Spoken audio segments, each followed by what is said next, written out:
दिनांक 30 रोजी दुपारी आष्टा पोलीस स्टेशनमधून सांगली स्पेशल रेस्क्यू फोर्स आपत्कालीन पथकास कॉल आला की 2 मुले विहिरीमध्ये बुडाल्याची माहिती स्पेशल रेस्क्यू फोर्सला दिली गेली।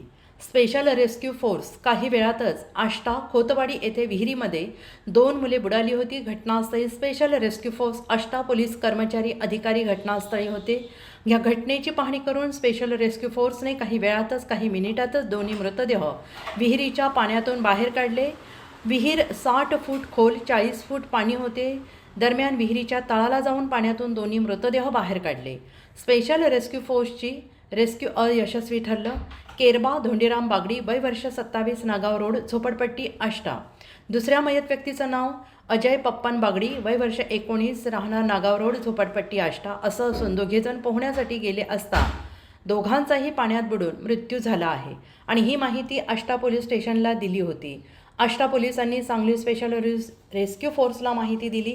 दोन्ही मृतदेह बाहेर काढून आष्टा शासकीय रुग्णालय येथे पुढील तपासासाठी ॲम्ब्युलन्समधून पाठवण्यात आले आहे। स्पेशल रेस्क्यू फोर्स आपत्कालीन पथक कैलास वडर, सागर जाधव, आसिफ मकानदार, सदाशिव पेडेकर, अनिल बसरगट्टी, महेश गव्हाणे, अमीर नदाफ, महादेव वनखंडे इत्यादी होते।